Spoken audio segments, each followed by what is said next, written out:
I just started the recording, so I just want to say welcome, everybody. Thanks for joining us today for Stay Connected.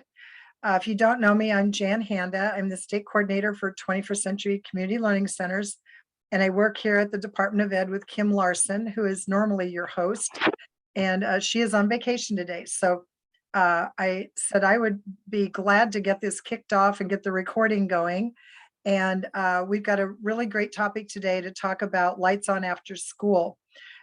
Sandy Day has graciously agreed to facilitate this conversation. So Sandy, I'm going to turn it over to you and let you take it away from there. Well, thank you.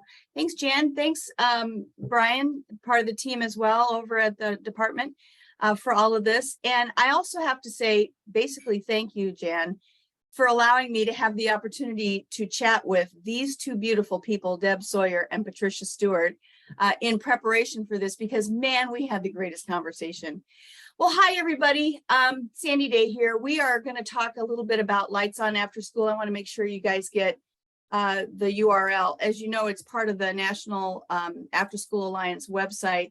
I don't know how many years if they have done it for the whole time, but I first came across this site in my first year of after school in 2015.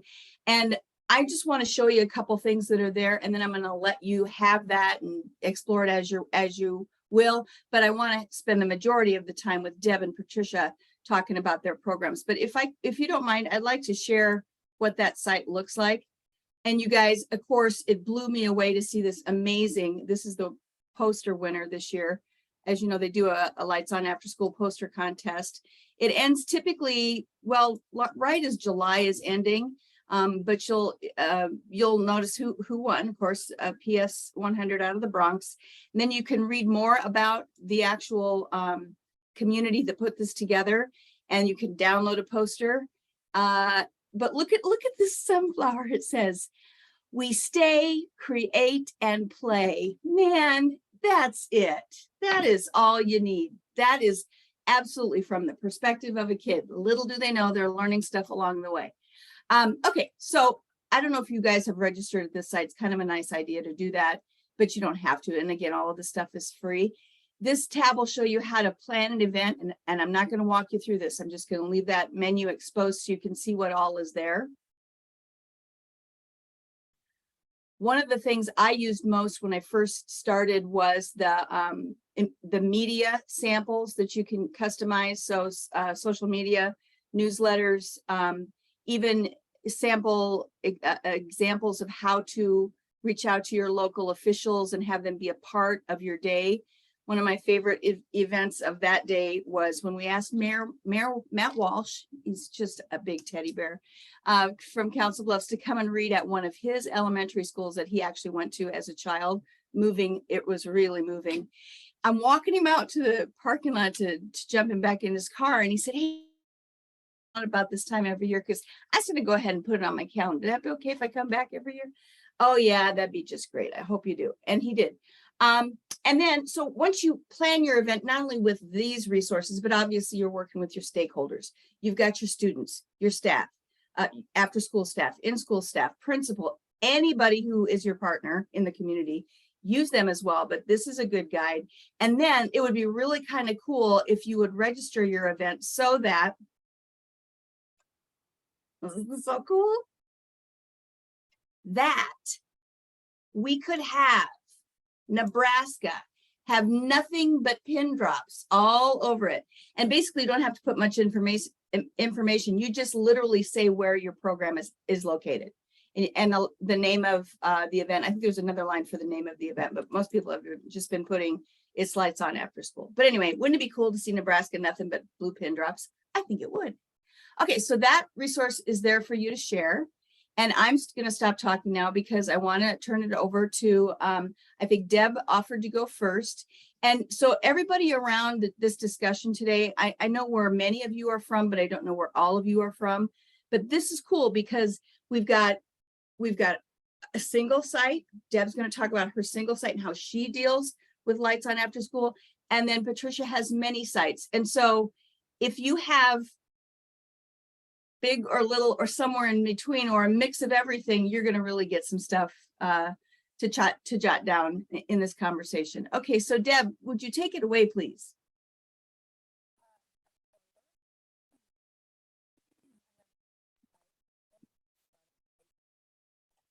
Deb, we're not hearing you. Can you make sure you're unmuted?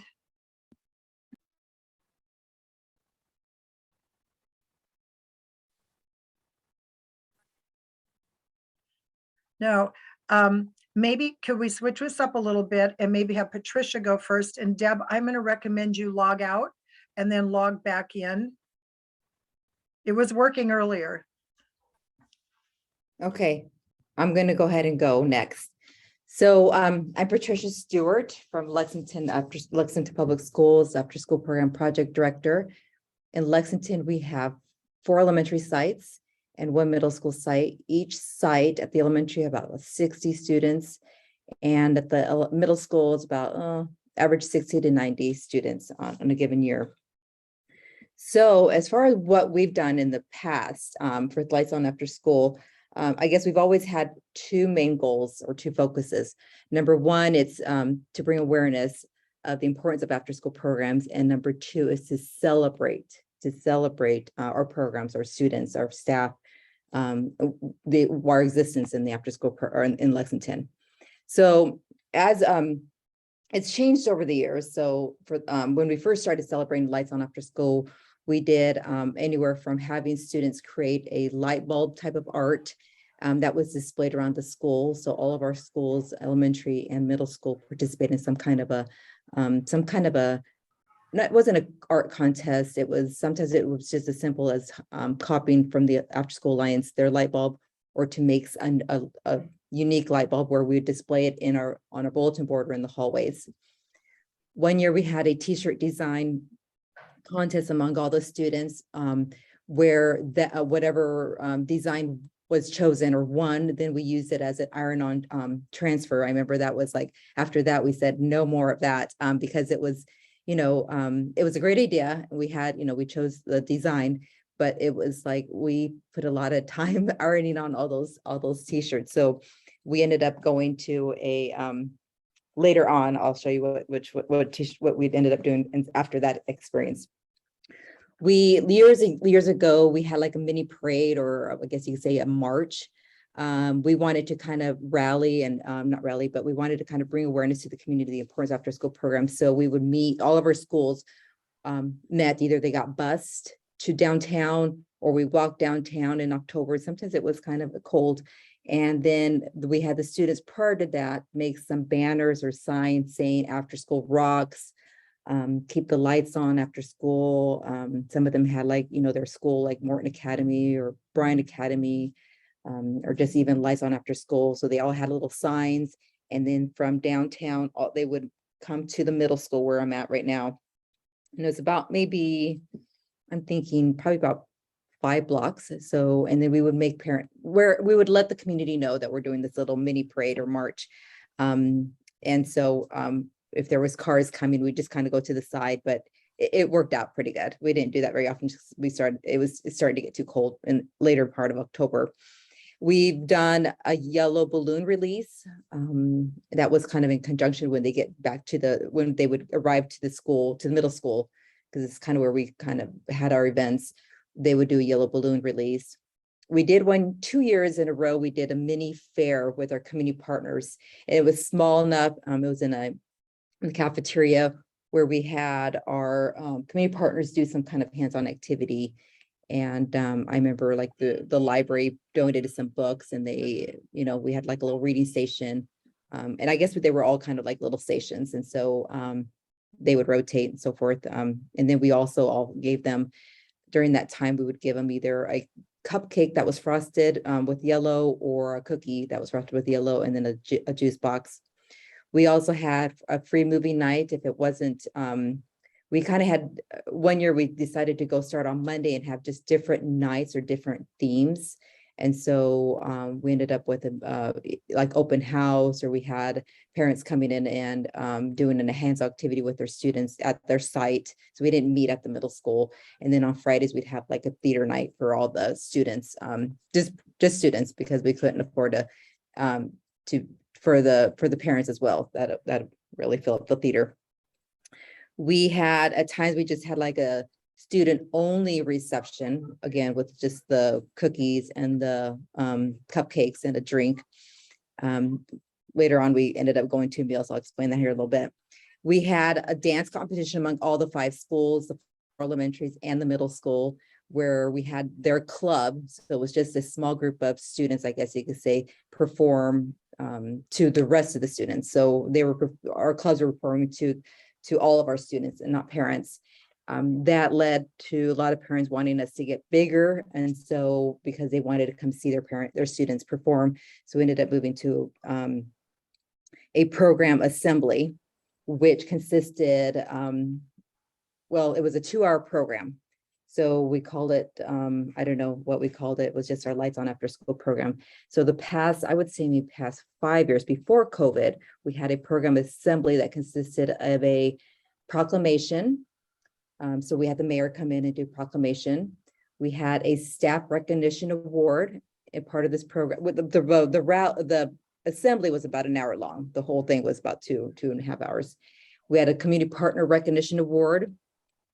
We had 5 dances, 4 from the elementary, 1 from the middle school. And most of those were, except for the middle school, they consisted of all the students. So all 60 students going into the middle of the gym. So we reused this, we outgrew the auditorium at the middle school because parents were invited. So they ended up going into the middle of the gym. And so all of them were included in the dance, except for middle school students. That was a club, so smaller group. Games that involved our principals out in the middle of the gym. We always had our senator that came, our state senator that came in and spoke about the importance of after school programs. He always did a great job with that. We did a video highlighting the importance of our clubs and what we do. So it was just the importance of this video was since sometimes we couldn't get our parents there, or we couldn't get, certain stakeholders there. It was like, okay, we'll bring our clubs, we'll bring this video to you, we'll bring what's going on in the after school programs to you. Our expo then, after the 1-hour program, or 45 minutes to an hour program, everybody was asked to go into the expo area, which was 2 gyms. We have like a YMCA attached to our middle school. So 2 courts full of various businesses, agencies, and service organizations. They hosted a table that provided a hands-on activity for the students and their parents. And then we also gave everybody like a fact sheet, those businesses and organizations, a fact sheet about what we do and how to get involved in the after school program. And then a few weeks later, we would follow up with those businesses and agencies that indicated an interest to how to get involved. So we would attract more community partners and probably some funding sources as well. We also, during that night, we hosted a light meal for our everybody that was there. It was usually consisted of a sandwich. So we get a party sub, and then we just give them like a little slice of the party sub, and then some like a cookie and some chips. And that's how we knew how many were attending. So it was usually about 600 that attended this event. And just because we counted the plates and we marked their hands if they couldn't attend. One of the things that that the students up to this day, they take pride in wearing their t-shirts, because like Morton, the kindergartners in first grade would get like red t-shirts, and then another school would get blue t-shirts, orange t-shirts, and middle school would always get the black ones. So this is what 1 year's design was after we decided not to do any iron-ons, and this was our latest, and we've kept this design every year. Even last year we kept this design. And last year we decided, the year before that, obviously we didn't do anything with Lights On After School. And then last year we decided to do it at the site. And this year we're going to do it at the site because it wasn't too bad. And hopefully next year we'll go back to the gym, or to the gym and make it as big. But it is a little planning, but it's doable. And you can just take parts of what we do for our rally, making just as simple as a proclamation for your community. What we do want to make sure that we're providing those I guess the awareness of the messaging to the whole district and to the community. So we're sending out a district email saying, hey, we're celebrating Lights On After School this Thursday. Please wear yellow to the whole district, all the staff, or just come visit your after school programs. We're encouraging just everybody to embrace it. And then also we're sending news releases to the newspaper and putting it on social media. So that's what we've done in Lexington. Patricia, Any thank questions? you for that. Mhm. Quick question, can I ask, did you do this usually on on an after school program day, or did you ever do it on a weekend? No, we've always done it on the actual day, that Thursday. Fantastic, fantastic. Maybe there was a conflict, but for example, this year, just looking at the calendar, there's 2 professional development days, that Monday and Tuesday. So, you know, it'd be hard to kind of come back on that Wednesday and plan it for that Thursday of the Gotcha. national. So we've never done it on Saturday. And then we in the past, if I don't know if the After School Alliance still does it, but we would sometimes stream their celebration up on the, I guess you could say, screen. And so whatever a few years ago, they would have different sites come up, you know, they were kind of live streaming everybody's events. And so we would have that streamed as well. I'm not sure if they're still doing that or not, but so yeah, we try to do it with in conjunction with the national one. Thank you, Patricia. That was amazing. And I agree with all the comments going through the chat. Oh my gosh, this is amazing and remarkable. Thank you. Now here, we need a drum roll to see if Deb's audio is in fact working. I Ready? hope so. Oh, there we go. Yay. Good. I don't know what went wrong there, but it happened. All right, well, take it away, Deb. Okay, Deb Sawyer. I'm from O'Neill Elementary. I have one site, K through 6th grade. We're a smaller community, so I did jot down a lot of Trisha's ideas. We've done some different things. One of the things we have done that's I felt was unusual, and especially brought it back during the COVID time, is on a Friday night during our local football game, we'll have a lights on after school table at the football game. And this is what our football game looks like. We have the high schoolers playing football, and then we have a small grassy area, and we have lots of elementary students over there in the grassy area, and there's usually some kind of teachers that have to go over and monitor that. So we thought it'd be great to bring it to the football field and have the kids come to our tables and do some different things. Last year we did face painting, and we did bracelets, and that was pretty popular. Boy, we were busy.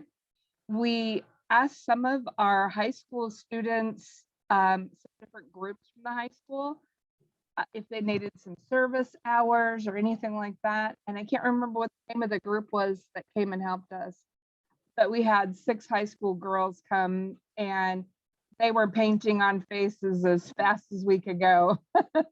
And we just kept kids busy all night. And then during that time, we handed, it was FCCLA. That's what it was. My brain here. We handed out just a little half sheet flyer that this is a courtesy from the after school program. We're celebrating lights on after school. And that is given to parents, and the kids would bring their parents down to see what's going on. And then you'd have that conversation if they didn't already know about your program. So I just felt like that was kind of putting feelers out there. One year we had a community partner with the produce company, and they gave us baby pumpkins. So once we were at the football field, we used markers, and they got to decorate their own pumpkin.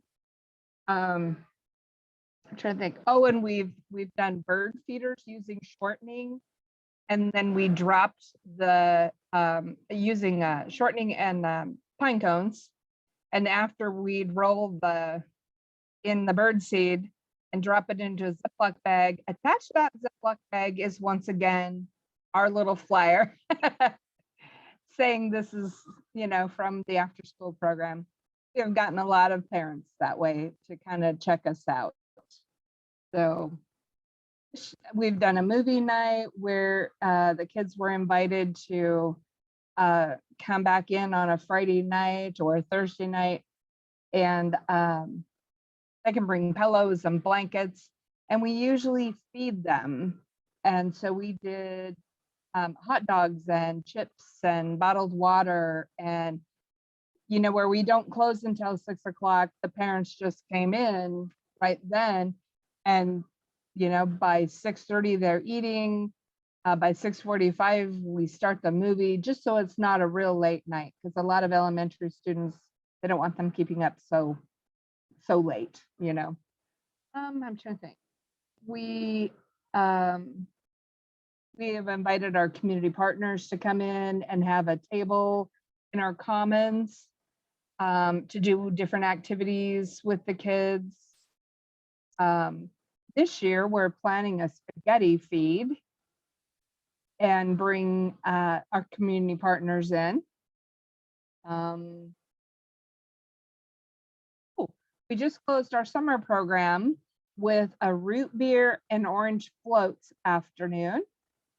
We invited parents to come in to share a snack with the kids, and we had games set up all over the room, and it was pretty enjoyable. They stayed quite a long time and just kind of celebrate our program. I guess I feel like the more we can get this out there, that these are the things we do. This is how your kids are interacting with us, and it just gives some positive feedback out in the community. So one thing I did want to share, if you go on Lights On After School and register your event, I'm trying to think of what year it was. They sent me several boxes of granola bars that we shared that night. There's lots of cool little perks in that, so make sure you register your event. And they have posters they'll send you, all kinds of goodies. So yeah, we've had the police department come up and have a table during Lights On After School. We have a police officer that also was the mayor of our town, and he's just really great with kids. So we always try to invite him to come up and do some things if he's available. So yeah, just some simple ideas, but sometimes, especially if you're a smaller community, simple is great. Just get your word out there. We have a local radio station, so I always advertise on there.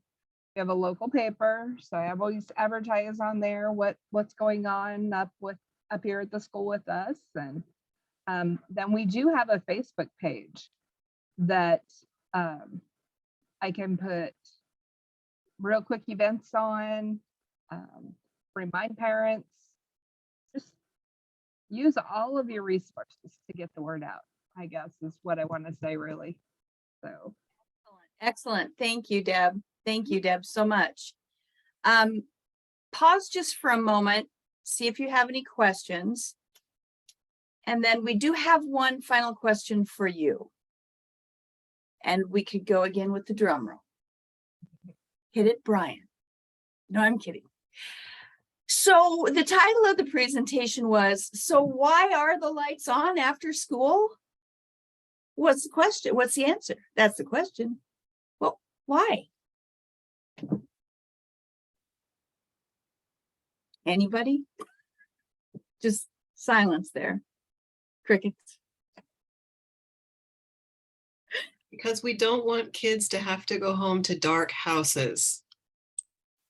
Amen. That works. That works. Well, I don't know.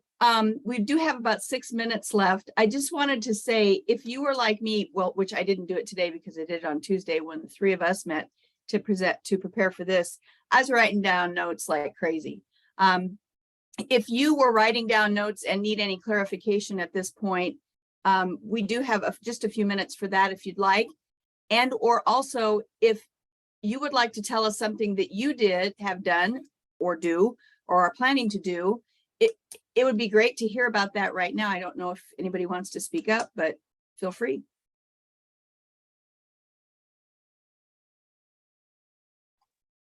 Well, Sandy, let me say one thing. the After School Alliance, they did create this event, Lights on After School. It's a national event. So as Sandy was showing you the map there, we really do encourage you, if you're doing anything at all, it does not have to be on that exact day. It could be any time. Typically it's during the month of October, whatever works out in your calendar and your community. But just to bring attention to the importance of the work that you're doing in your program. And with the pandemic these last 2 years, our parents and our community members, they're vitally aware of the role that your after school and summer programs are playing in their community and how important they are. On as far as for the 21st Century program, you know, we are the only federally funded after school, out of school time program in the country.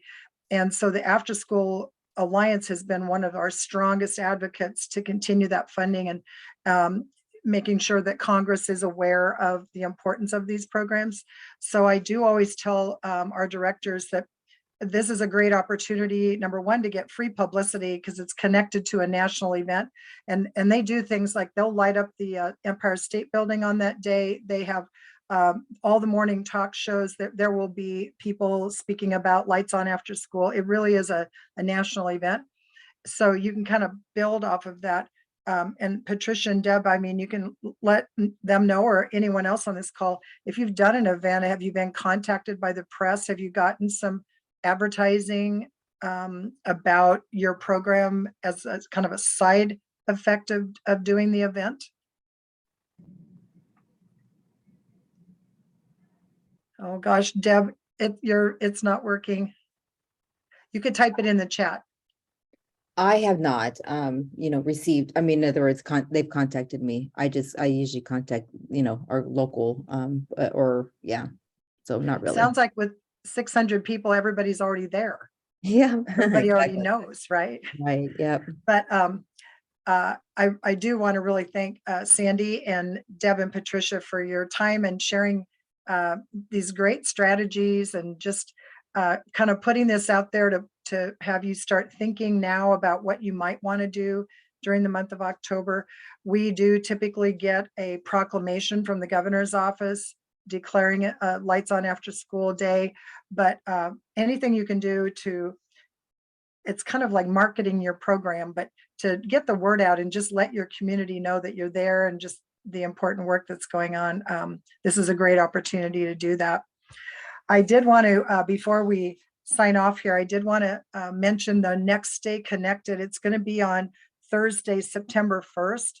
And we're excited. We're having David McConnell from U for Youth. That's the Y for Y website.